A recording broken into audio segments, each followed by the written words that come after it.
The Rambam writes in the 9th tenet, Ani mamin be'emunah shlema. I believe with absolute belief, shezosa Torah, lo se muchlefes, lo te Torah acheres me'sabor yisborach shmo. That this Torah will not be exchanged, and there won't be an additional Torah from the Creator of blessed is His name. Meaning the Torah itself is immutable. There will never be any alterations. There's no such thing as progressive Judaism, that as humanity progresses, there have to be new additions to address the issues of the future. The Torah itself was, and will be always the same Torah given at Sinai.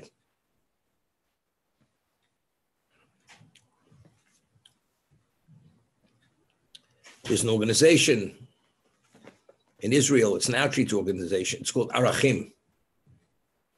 They have seminars. Originally it was only in Israel, then they expanded on an international level where they have seminars, weekends, and they printed a manual to show from the Torah the immutability and the eternity of Torah. Why? The Torah itself, there are two portions of curses. And it's very specific that if you do not heed the word of God, such and such will happen.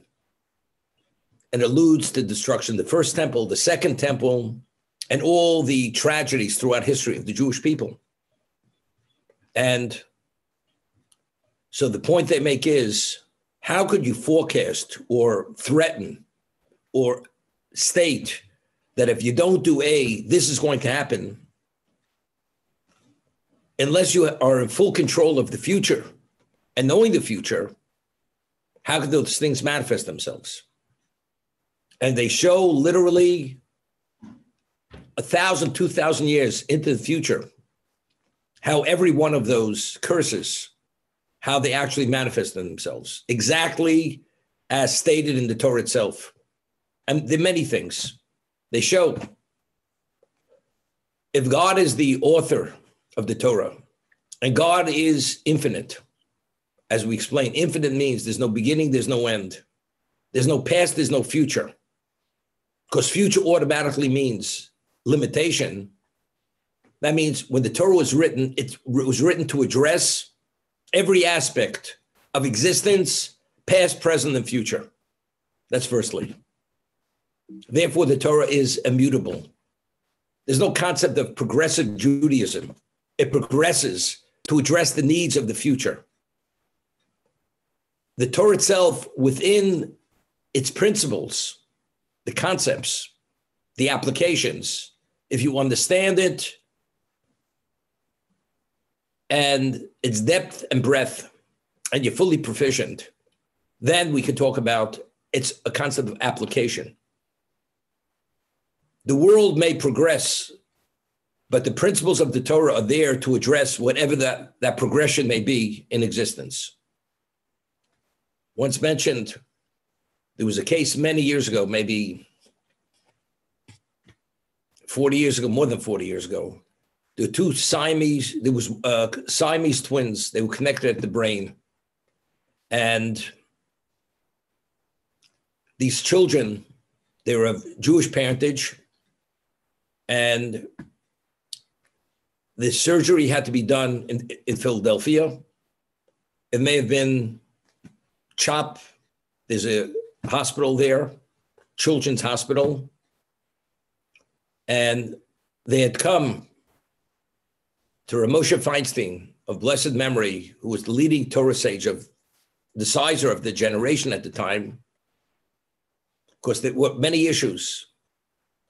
The issue was that if they separate them at the brain, one of the children have to die. So, and we know that according to Jewish law, you cannot take a life to save a life. So the question is, within the context of halacha, of Jewish law, are you permitted to perform the surgery? Because in essence, You're going to be taking one life to save another life. And there was a 3-page article written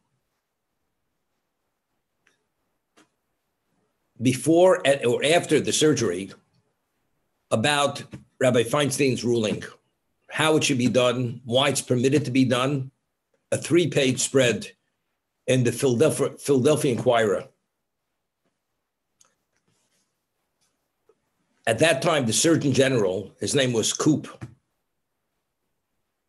And after he had read what Rabbi Feinstein wrote, how there wasn't an aspect of that surgery and all the issues were addressed, he was like amazed. We're talking about a non-Jew.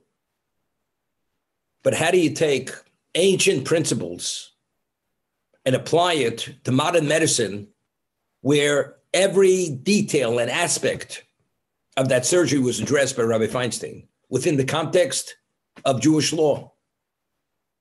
Because if you're a man of his caliber and his breadth and depth of knowledge, then you understand that the principles are there. They just have to be applied, but they can only be applied if you appreciate and understand what the principles are. But otherwise, you say it's an ancient script, has no relevance to the future, and therefore you say, well, evidently, we can't be locked into the past, into a time warp. We have to progress into the future. There's no time warp. The Torah itself is eternal. The author is divine, is eternal, is infinite. Therefore, every conceivable issue which can ever come into existence is contained within that narrative which God gave us. King Solomon, the wisest man who ever lived, said, there's nothing new under the sun. He says, what was, is, and what is will be. But if we're saying what the future will bring hasn't existed in the past or in the present, how could the wisest man say something seemingly which he's out of touch with reality? We didn't have an automobile. We didn't have the Phantom jet. We didn't have the space shuttle. We didn't have any of this. That's only the application of the principle. Everything's contained, the power, the ability, the genius, the ingenuity which is needed to bring that about. It only wasn't necessary in the past. I always mention the name of the Chofetz Chaim, where he writes, before the telephone was invented, why wasn't it invented sooner? The camera, photography, wasn't. If you wanted to record something visually, it had to be sketched, had to be drawn, had to be painted. But to get an exact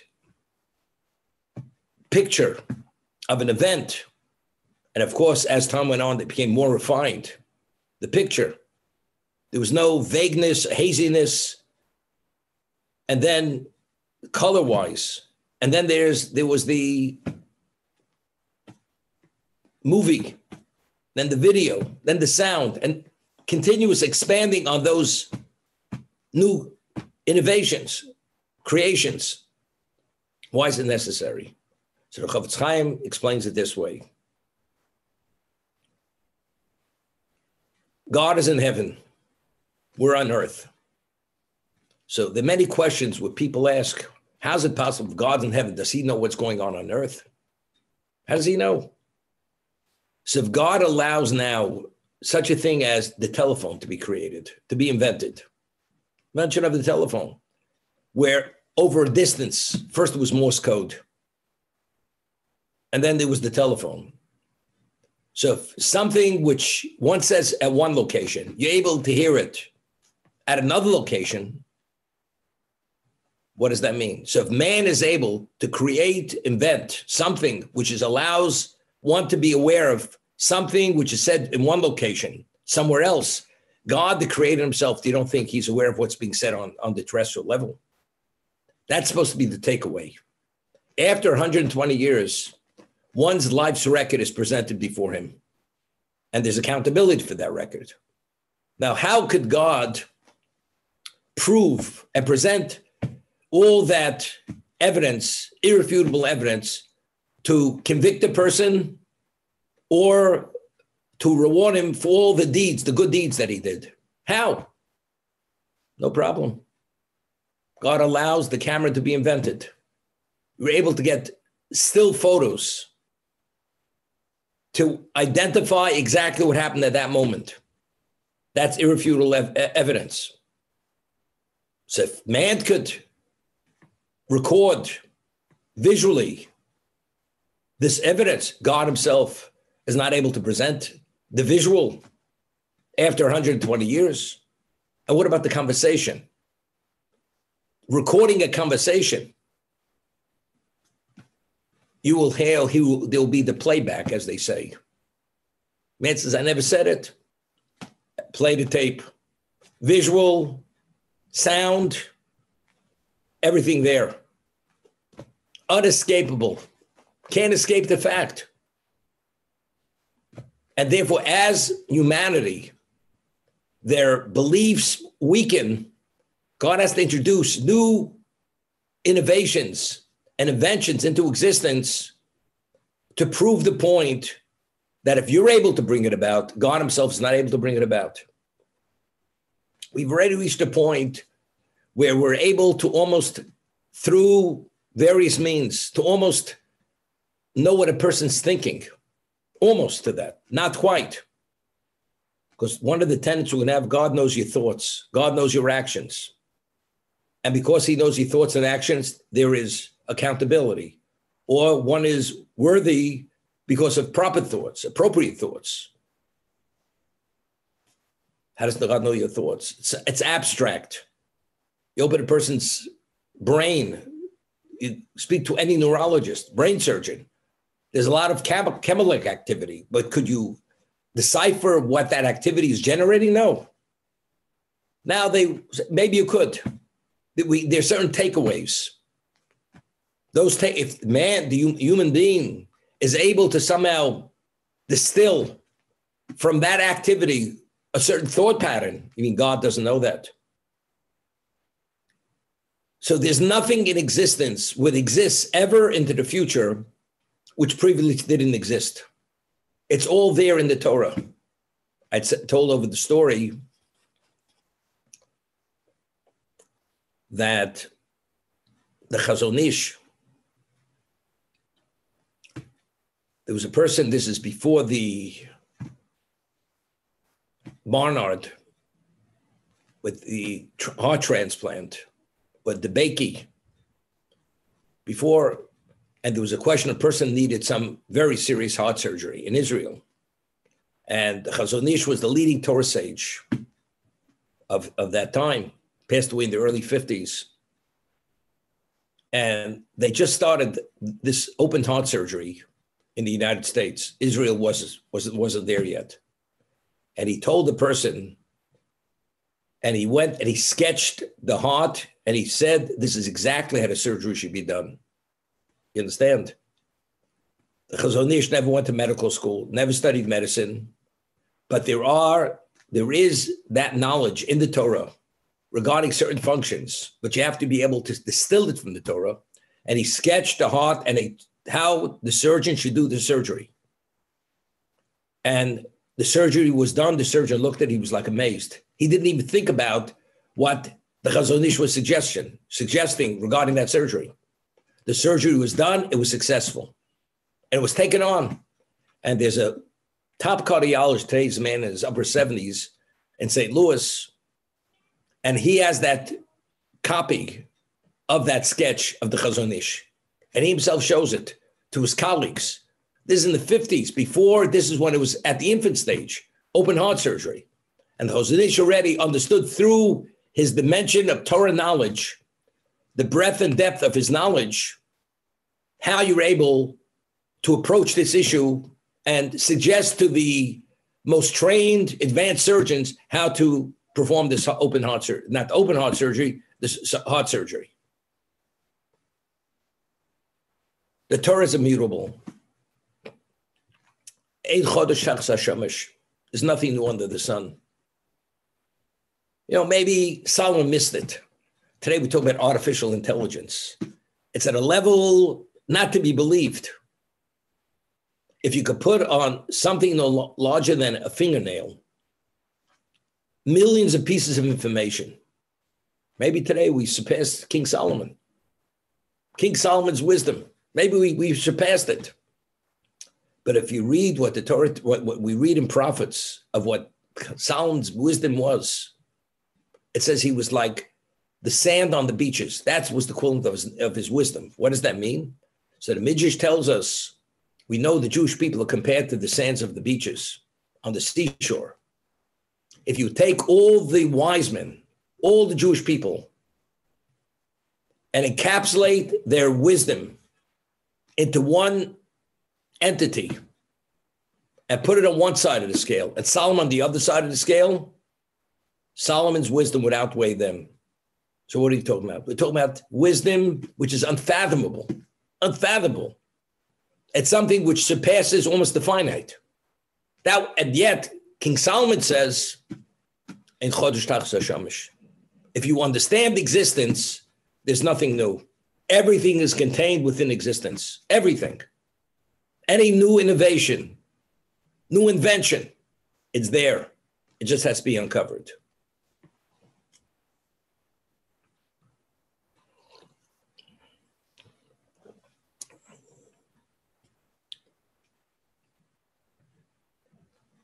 Just to repeat or to review, the Torah itself will not be exchanged, nothing will be added to it. It is, as I said, what exactly is the value of the Torah? What is its value? I'd mentioned name of the Maharal of Prague. The term for the 5 books of Moses is Torah. The written and the oral law is referred to as Torah. What is the meaning of the word Torah? So Maharal of Prague says, and where do we find that the Torah is coined? Torah, Moshe Rabbeinu, before he passes away, he says to the Jewish people, Torah tziva lanu Moshe, Barashok Yilas Yaakov. The Torah was commanded to us by Moshe. It is the heritage of the congregation of Jacob. So the word Torah, and as I said, Moshe was only a scribe, only recording what God told him to write. So the word Torah, that coinage, that word to identify God's wisdom, God's dictates, every aspect of that is contained within the word Torah. So the Maharal of Prague explains why did he choose the word Torah. So he explains, we say, a person is a mored derech. It guides you along a path. The Torah is a book of guidance. It's to guide us and instruct us how to live our lives. That's what it is. So we understand. We have 248 positive commandments. We have 365 negative commandments. That tells us exactly how a Jew has to live. He has to live within those parameters, positive and negative. But what about all the other stories? We have the first book, Book of Creation, the book of the patriarchs. We speak about at length the patriarchs, all the interactions. Just read about Yaakov, his family, the brothers, the strife, and the hate, and the reunification of the brothers. Yosef becoming the viceroy of Egypt, guaranteeing the survival of Jewish people during their exile in Egypt, and eventually the Exodus. How does that all lead? Why is that? Why is that part of the guide, the narrative, which tells us how to lead our lives? So again, you read the story, it seems to be a narrative, just a story.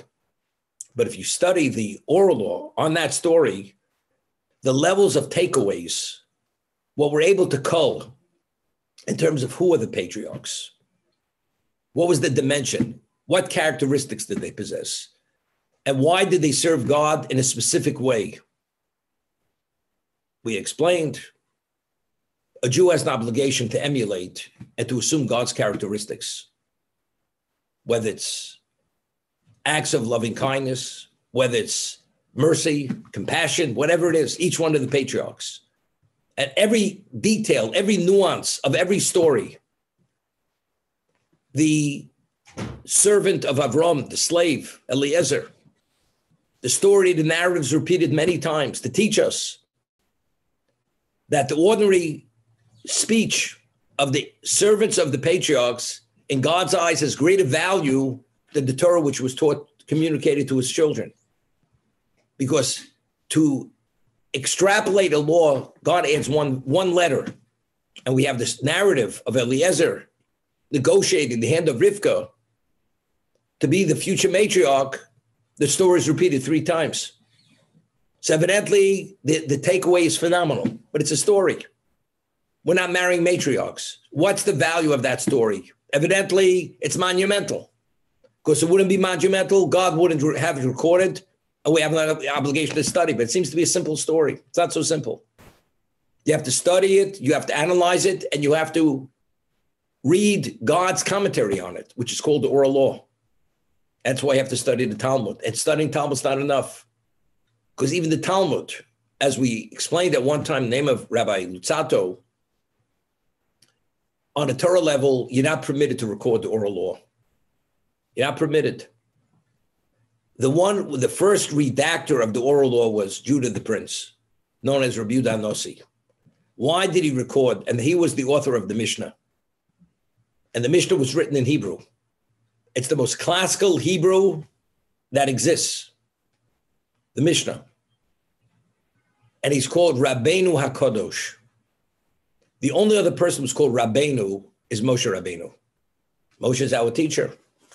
Judah the Prince is called Rabbeinu HaKadosh, our holy rabbi. Do you know why? Because the Talmud tells us that although there's a Torah violation to record the oral law, but because of the Roman oppression and the decrees, Rabbi Yehuda Nossi, Judah the Prince, was concerned that Jews would start forgetting. And if you start forgetting, and there's no written record on the oral law to preserve it for posterity, it's the end of Judaism.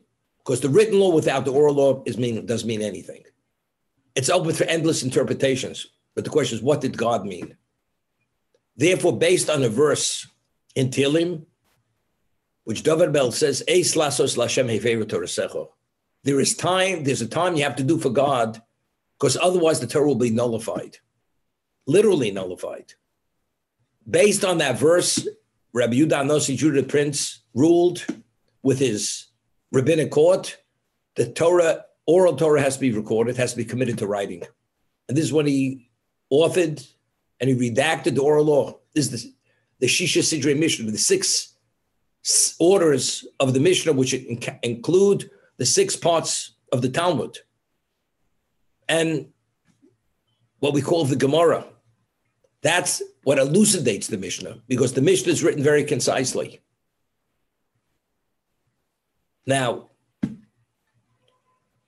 Rabbi Yehuda Nossi, when he wrote the Mishnah, when he redacted the oral law, as I said, he wrote it very concisely. Every word was written with an intent.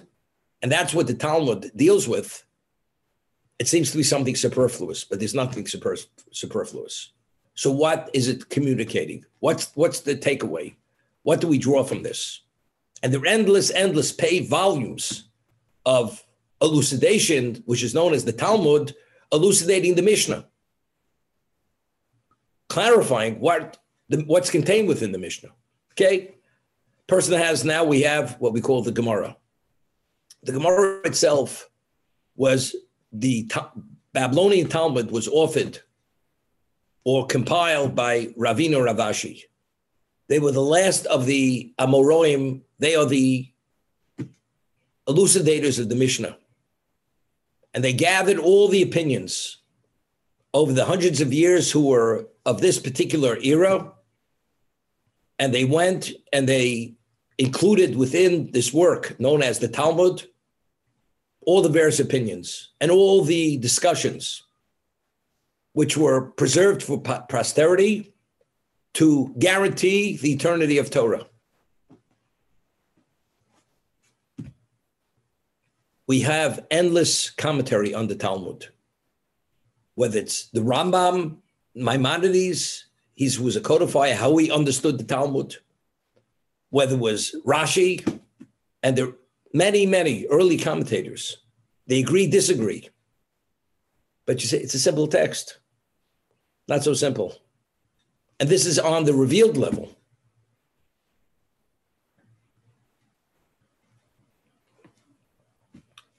The early commentators, it was known among them that you could ask him any halacha question, anything. They were able to answer you immediately without hesitation. Without hesitation. And afterwards, they would show you exactly what the source was. Rabbeinu Nisim ben Ruvain, who's known as the Ran, who's a commentator on the Talmud, who is the end of the era of the early commentators. He writes about himself that the original members of this era, they were able to respond on any one of the sixths of the order of the Talmud immediately. He is only able to respond on two of them. Two, he doesn't have that proficiency that they had. The Medes, it's not only recall, it's to actually extract from the Torah of Talmud in its entirety, which you have to have an interaction of information and to draw it immediately. I'll give you an example.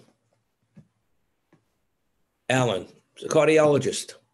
When he first graduated medical school and he did his area of medicine, his ability to be a diagnostician then can't in any way hold up a candle to where he is today. Why? Because based on all that he's seen in his career of medicine and cardiology, the moment he hears something, it touches him in many ways, and that gives him a sense of what it is. So therefore, he has a certain proficiency in medicine in that area, which is his area and other areas, because of what he was exposed to, what he interacted, and what he saw through all his years of practice. It's not in the medical books. It's coalescing all the information that he had studied and all the updates, continuous advancements, and all the actual real-time application of that. In combination, that's the basis for his ability to make a diagnosis and have a sense of what it is, what the issue is, or what the solution is. Lahavdil, these Torah giants who are from the era of Maimonides and Rashi and Reb Meir Baal HaGola, all these people, because of the depth and breadth of Torah knowledge and the way they studied and they coalesced it, there's no question you couldn't ask them that immediately they're able to respond with the right answer based on the knowledge in the Torah in its entirety. Somebody would say, where did you get it from? Could you prove it to me? You know, you have a 3-year-old child says to Einstein, could you prove to me the theory of relativity? Is there what to talk about?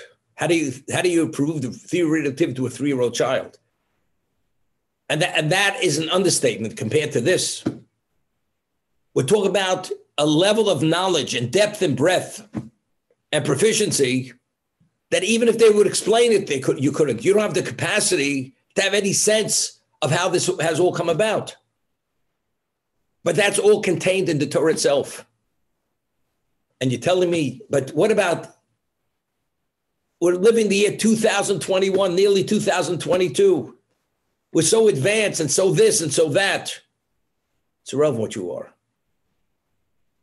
But you don't understand, you know, they've always been planting what you call tubers, the potato. The peasant farmer, when he planted that potato, how do you plant the potato? No, you have to have good soil. You have to have the tuber seed, and you have to have rain, and you have to have sun. That's all you need. But what about the process? Photosynthesis, the germination of the seed, and how the soil, the minerals, how everything interacts, and how it comes about.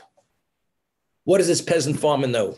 You put the seed in the ground, you wait so many months, and a potato grows, or you pull the potato out of the ground. That's all you do. No, I have a set of those books. So you have a set of those books. You know what's contained in those books? Eternity is contained within those books. The depth and breadth of all existence is in those books. But I don't see it. You don't have the capacity. Could the blind man say, I see? He doesn't have the ability to see because he doesn't have eyes. You don't have the dimension and breadth and depth of genius and capacity of these people. Therefore, it's impossible even to explain. It's just a reality. You have to rely on them because they are the experts of experts. And how do we know they're the experts of experts? Because the experts of experts said they are the experts of experts. That's how we know. How do you know that Einstein was a genius? How do you know? Are you a physicist? Because those who are the experts in physics and worked in the Manhattan Project during World War II in California, they said that's what it's all about. They were the experts. And how do we know they were the experts? Because the ones who are lesser than them said they are the experts. And that's the way it is.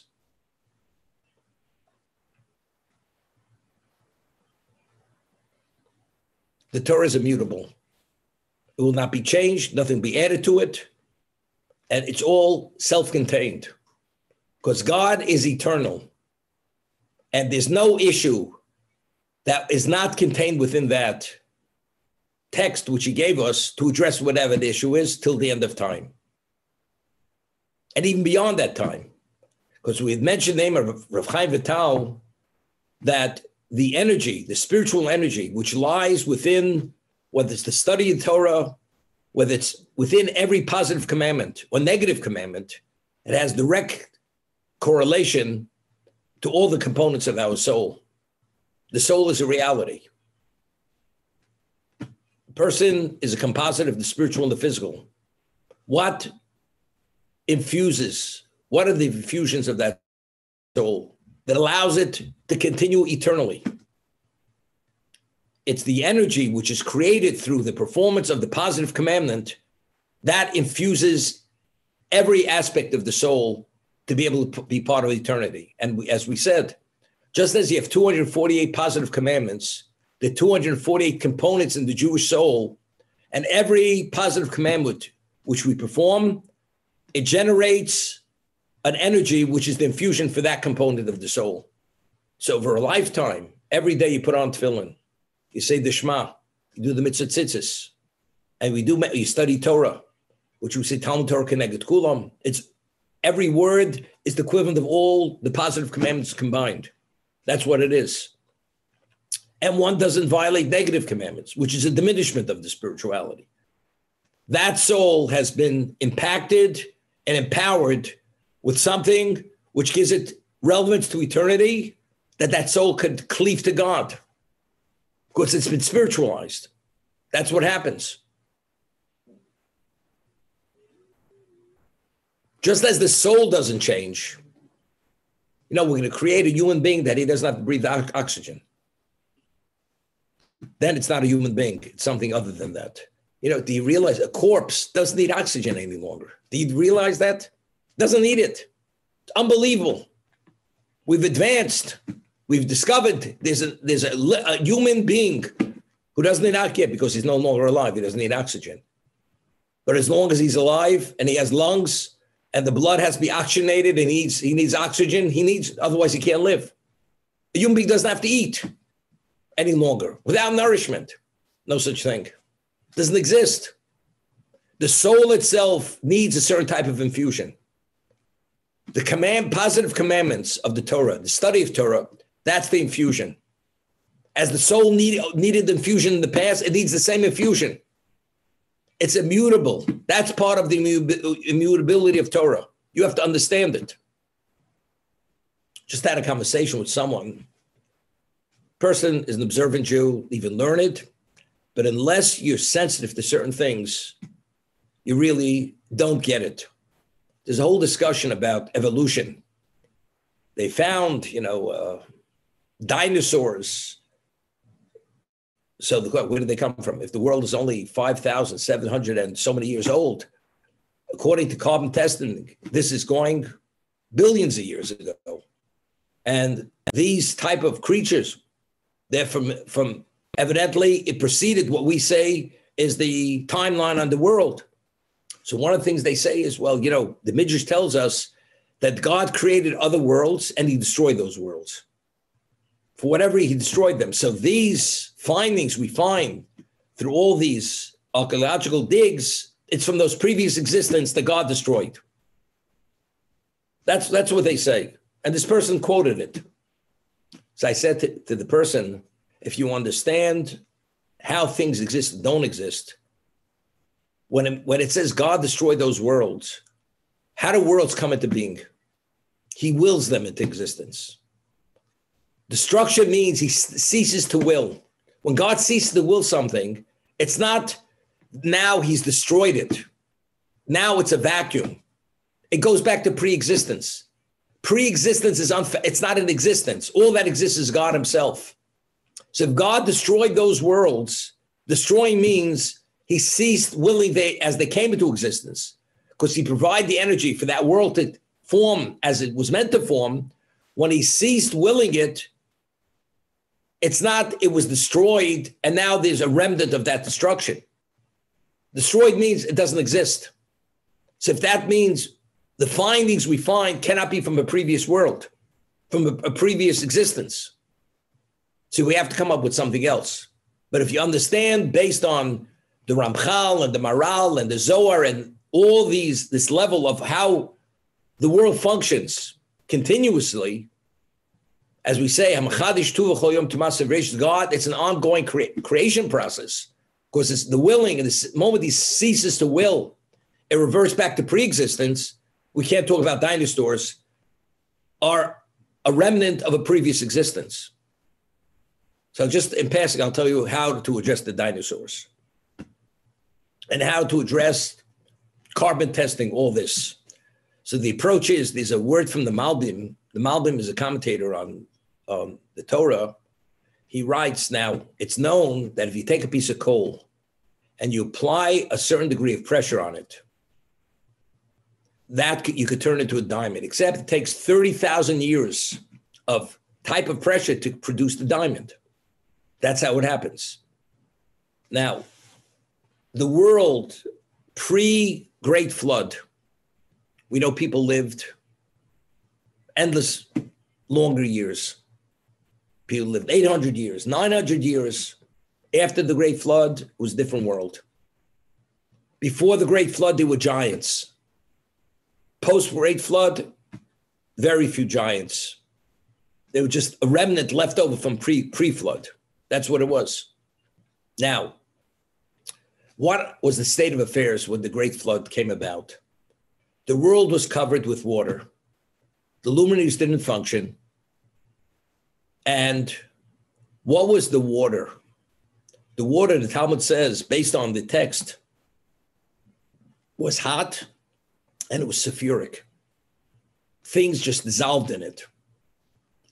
Now, the trauma to existence, the pressure due to this state of existence, physical existence during that time.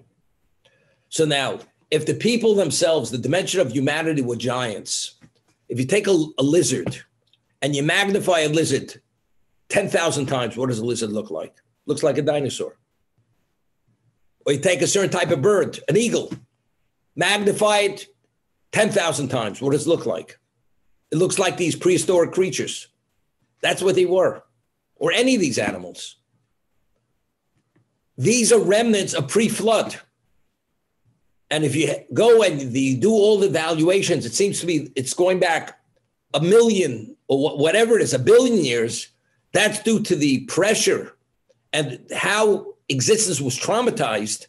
It's like putting that piece of coal under pressure, which is the equivalent of 30,000 years. That's what it is. That's his approach.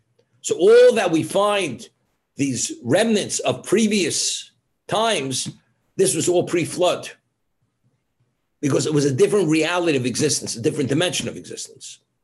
just a little bit of an approach how to put that at rest or how to address that. But the whole idea of it was from a previous existence that God destroyed, it's not acceptable. Because we'll discuss the next tenet of Jewish belief is that God knows everything in existence. He knows what you think. He knows your thought process. He knows your actions. There's no nuance of existence that God's not aware of. God's aware what's in the depths of the earth, what's under the sea. Every species. There are endless species. We're not even aware of how many species are in the sea or how many species of insects exist. Is God aware of them? Well, if every granule of sand exists because God wills an energy for that granule to exist, it's any species that exists wherever it may be, subterranean, in the depth of the ocean, which man never saw those depths, but it only exists because God wills it exists. So how is it conceivably possible to say that God is unaware of what you think or what you do, what exists anywhere in the galaxies, anywhere, if the galaxies themselves are only a manifestation of God willing an energy to bring whatever that is in the exact form and context that it exists?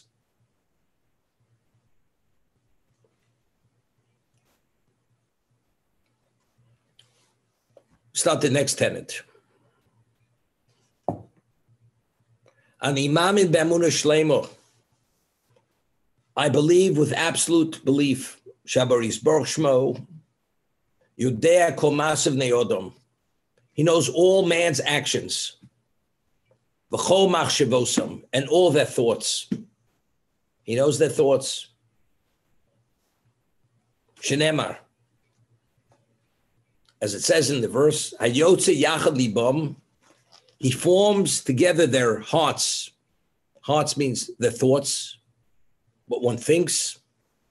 Hamavin el kol ma'aseim, he understands all their actions. It's not only he sees their actions, he understands their actions. I always give an example. We discussed the whole concept of repentance. A person goes, God forbid, commits murder. Although a person commits murder, there is a very serious liability, which is called the death penalty. But could a person atone for committing murder? God forbid. There's no sin which is not atonable. A person can be rehabilitated for any sin, as long as he meets the criteria or what's necessary to bring about that level of atonement, what we call tshuva. There's certain sins that a person, when he sins, he just has to have remorse, commit himself not to violate again. Other sins, you have to experience, in addition to that, you have to experience Yom Kippur. Other sins, you have to have suffering, whether it's physical, financial, emotional, whatever it may be. And there are other sins which are even more serious. In addition to all that, only when a person dies does he achieve full atonement for that, okay? But it's all atonable. And it's as if he never actually transgressed. How's it possible? The person he killed is no longer alive. Unless he brings that person back to life, the person's not alive. So how could he atone for God forbid committing murder? A person violated Shabbos. Could he undo the transgression of Shabbos? How does he do it? But yet, if you do and you meet the criteria of repentance, you're fully forgiven. Not only that, you're credited for doing the tshuva.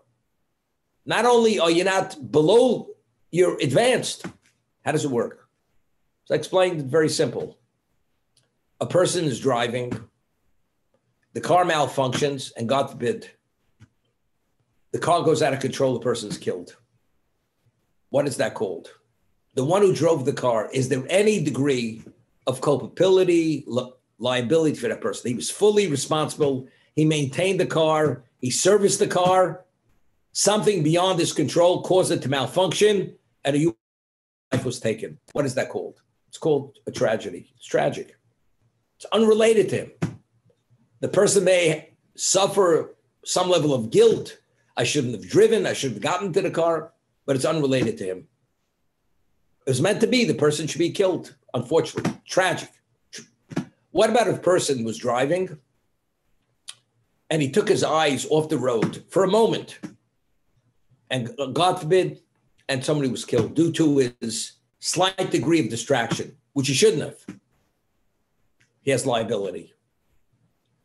You call it manslaughter. I don't know exactly the legal term for it, but it's called inadvertent, but it's due to his own level of irresponsibility.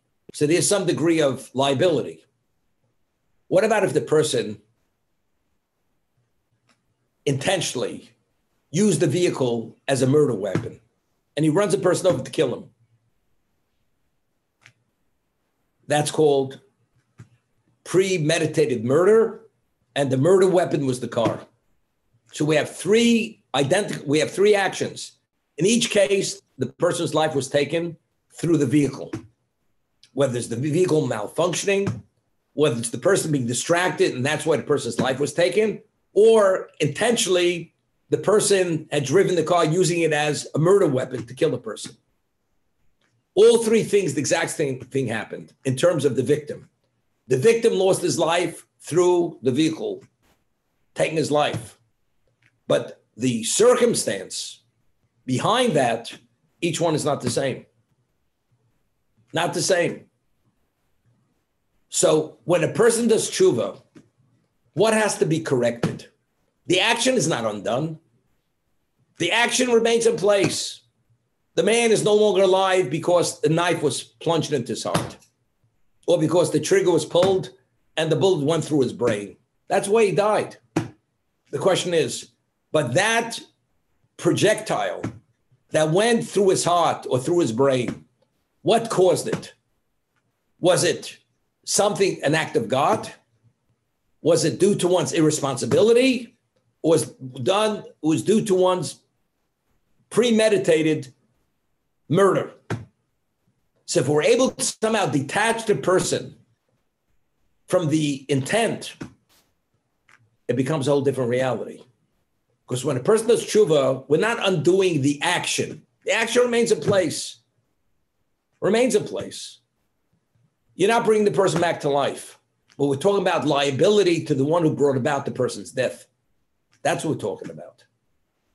So what is everything dependent upon? Intent. How did it come about? So somehow we're so able to remove the intent from the action, there's no liability to the person any longer. So the gift of tshuva is that God says that if a person has sufficient remorse and suffers sufficiently to atone for the wrong that he had done, the association of the intent with the action no longer exists. As a result of that, the person has no liability any longer, as long as he met the criteria of what repentance is. Because again, tshuva doesn't undo the action. It changes the dimension or the scenario which was behind the action. What was the intent? What was the dynamic? That's what we're talking about. Or what caused the dynamic. So God knowing man's actions, God knowing man's intent, it's basic and fundamental in terms of man's responsibility and man's liability and what man's life's record. What's your record? Person outwardly, he looks like God's gift to humanity. Self-righteous, they're very selflessly righteous. But only God knows what's in the man's heart. The whole thing's a charade. He has the ability to pull the wool over most people's eyes. What is his level of deservingness? Whether it's in the physical world, in the spiritual world, the whole concept of creation is reward and punishment. Man should be worthy and compensated for despite his challenges, that he succeeded. To what degree did he succeed? Action is not enough. Intent. Did he do it for selfish reasons? Did he have an ulterior motive to do it? Even something positive. Did he do it selflessly? Did he do it for God's glory, for God's honor? All these nuances of difference make a big difference to determine the dimension of the action. So if God is not aware of one's intent, how do you make that evaluation to determine what exactly is the degree of worthiness of that person? To what degree should he be spiritualized? And if God's not even aware of the action, he actually did it under the cover of night when nobody was there. Even if he did the most heinous crime, how are you going to actually convict him? The answer is God is aware of everything. There's no man's actions, God is aware of everything. And in addition, he's aware of the intent behind the action, whether it was truly accidental, it was truly unavoidable.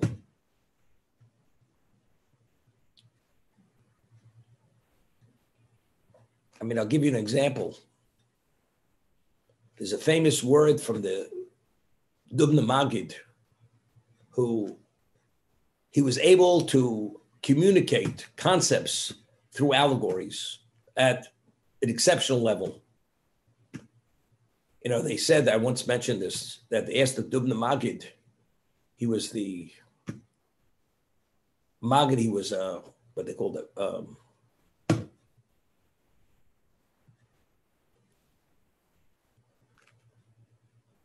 the word literally means like a preacher.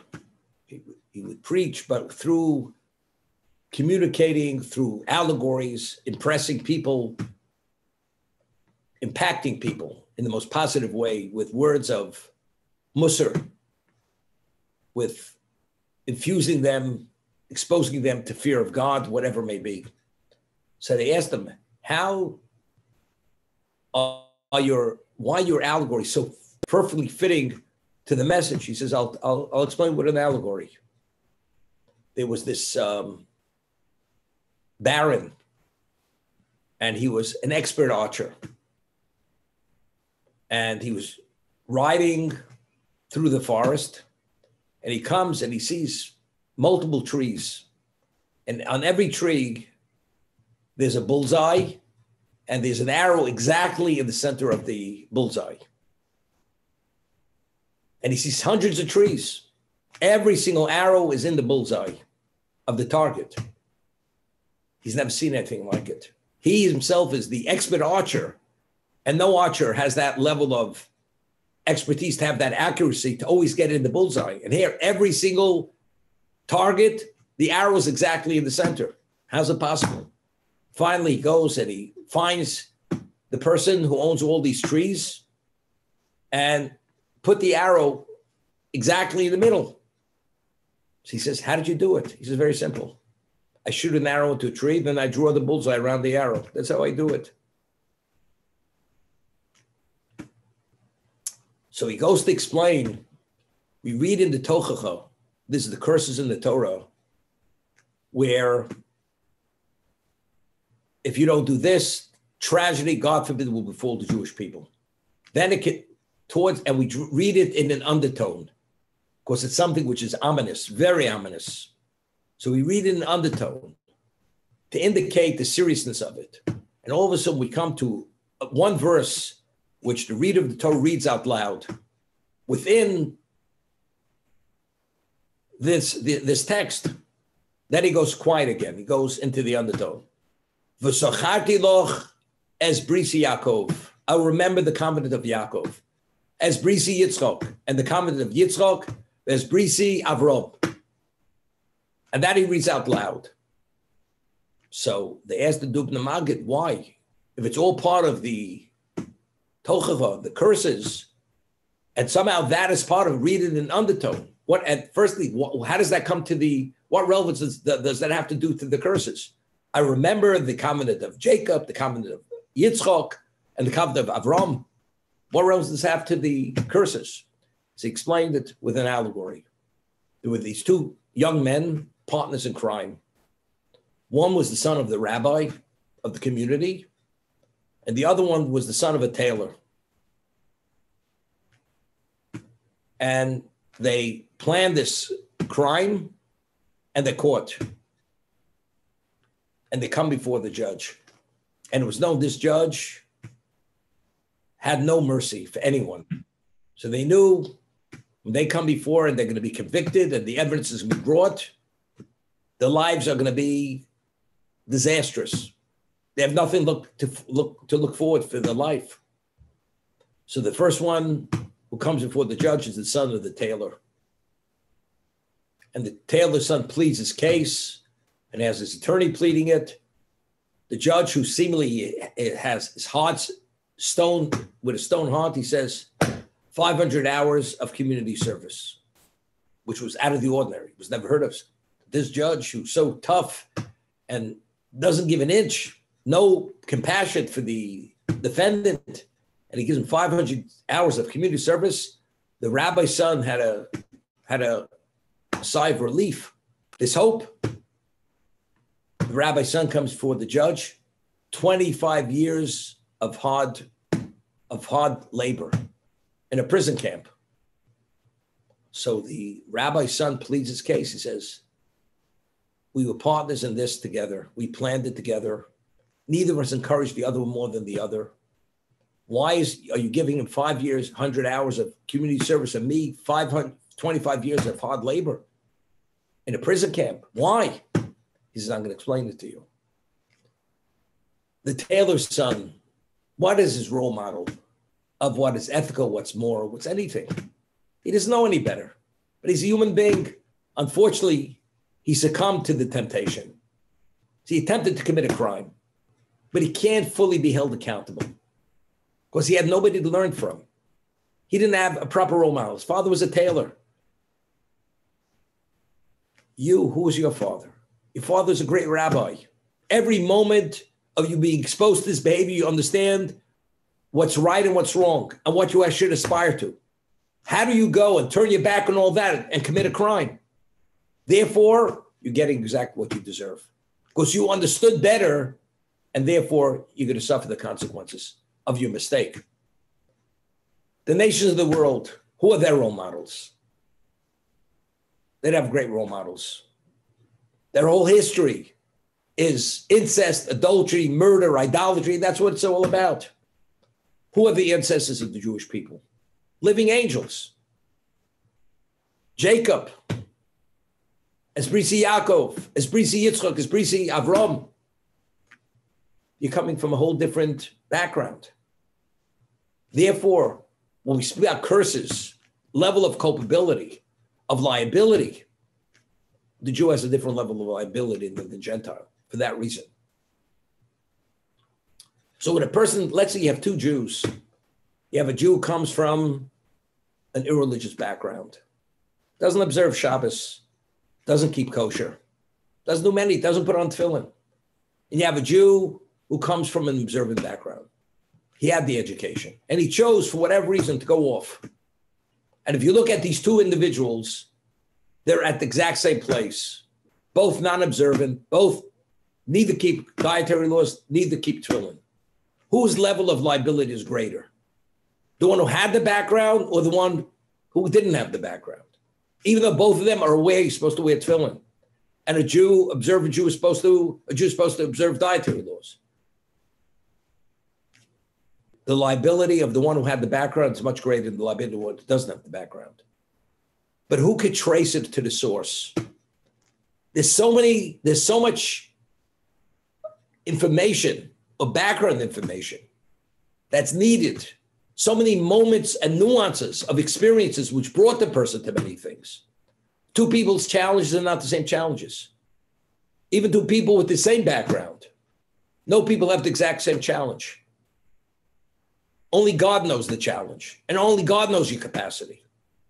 So unless we say God knows not only does he know your action, he knows the nuances of the action, and he knows the intent behind the action. So it's not only inadvertent, deliberate, or malicious, or defiant. It's even what contributed to the defiance. The person had, God forbid, a Holocaust survivor. He saw his family being murdered before his eyes.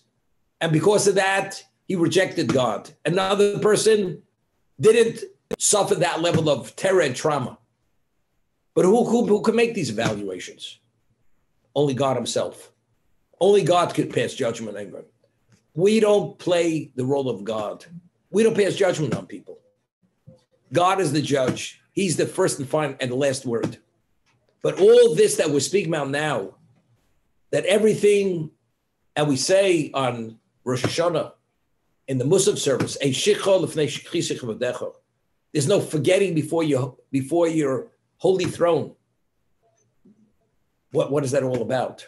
It means everything, every aspect, every nuance, every detail, visual, not visual, intent, emotional, whatever it is, God is fully aware.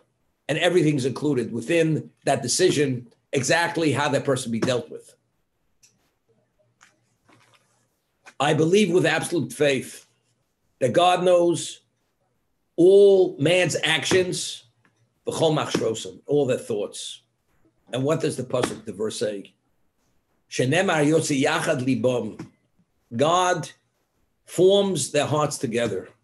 Hamevin, he understands el komasim. Not he sees their actions, he understands their actions. What exactly is it all about? You know, you have children, even Jewish education, they had it.